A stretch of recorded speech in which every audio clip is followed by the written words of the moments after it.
High command ಒಪ್ಕೊಳ್ತಾ ಇದ್ದಾರೆ. ಹೌದು, ಅವ್ರು ಏನು ಹೇಳ್ತಾರೆ ಪಾಲಿಸ್ತೀವಿ, ನಮ್ಮ ಹಿರಿಯರು ಎಲ್ಲ ಮಾತಾಡ್ತಾರೆ. ಇಂಥ ಸಂದರ್ಭದಲ್ಲಿ ನೀವು ಕಿರಿಯರಾಗಿ ಯತೀಂದ್ರರವರ ಇಂಥ ಮಾತುಗಳು ಹಾಕಬೇಕು.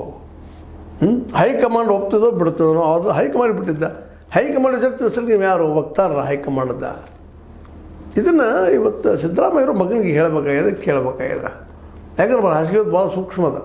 ಅದರಲ್ಲೂ BJP ಇವತ್ತು ಇಡೀ ದೇಶದ ಬಲಾಢ್ಯ ಅದ. ಸಾಕಷ್ಟು ಪ್ರಯತ್ನ ಮಾಡ್ತಾಯಿದ್ದಾರೆ. ರಾಹುಲ್ ಗಾಂಧಿ ಅವರು ಅವತ್ತು ವಿರೋಧ ಪಕ್ಷ, ಇನ್ನೂ ಪ್ರಾಂತೀಯ ವಿರೋಧ ಪಕ್ಷ ವಿರೋಧ ಮಾಡ್ತಾಯಿದ್ದಾರೆ. ಅದರ ಶಕ್ತಿ ಸಾಲ್ತಾ ಇಲ್ಲ. ಅದೇನೋ ಅಕಲ್ಪ ಕರ್ನಾಟಕದಲ್ಲಿ ಮತ್ತು ತೆಲಂಗಾಣದಲ್ಲಿ, ಇನ್ನೊಂದು ಹಿಮಾಚಲದಲ್ಲಿ ಕಾಂಗ್ರೆಸ್ ಉಳಿದದ. ಇಲ್ಲಿ ಬಿದ್ದು ಹೋಗಿಬಿಟ್ರೆ ಮುಗಿದು ಬಿಡೋದು. ಇವೆಲ್ಲ ಮಾತು ಏನಾಗ್ತಾವಪ್ಪ ಅಂತಂದ್ರೆ ಸರ್ಕಾರ ಬಿಡೋದು ಕಾರಣಕರ್ತರಾಗ್ತಾವೆ. ಸಪೋಸ್ ಏನೋ DK ಅವ್ರ ಮನಸ್ಸಿಗೆ ಬಂದು ಬ್ಯಾಡ ಬಿಡೋದು, ಏನೋ ಆಗಿ ಹೋಗ್ರಿ ಅಂತೇಳಿ ಪಾರ್ಟಿಯಿಂದ ಒಂದು 40-50 ಮಂದಿ ಅಂತಾರೆ, ಬರ್ತಾರಲ್ಲ ಗೊತ್ತಿಲ್ಲ. ಶಾಸಕರು ತೊಗೊಂಡು ಬೈ ಚಾನ್ಸ್ ಹೋದರು, ಮಾಡಿದರು ಮುಂದೆ.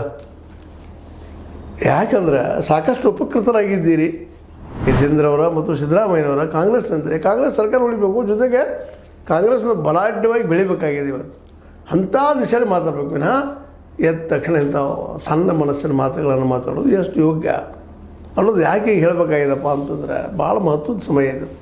ಈ ಸಮಯದಲ್ಲಿ ಅಟ್ ಎನಿ ಕಾಸ್ಟ್ ಒಬ್ಬ ಡಿಕ್ಟೇಟರ್ ಆಗೋದಂಗೆ ಬೆಳೆದಂಗೆ ನೋಡ್ಕೊಳ್ಳೋದು ವ್ಯವಸ್ಥೆ ಮಾಡಬೇಕಾಗಿದೆ.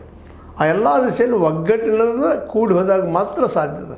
ನಮ್ಮನೆ ಒಡಕಿತ್ತಂದ್ರೆ ಸಾಧ್ಯದ ಎದುರಾಳಿ ನಮಗೆ ಮುರಿದಾಗ್ತಾನಂತೇಳಿ ಕಚೇರಿ ನಿಮ್ಗೆ ಗೊತ್ತಿರ್ಬೋದು. ಒಂದೊಂದು ಕಟ್ಟಿಗೆ ಮುರಿದು ಭಾಳ ಸುಲಭ.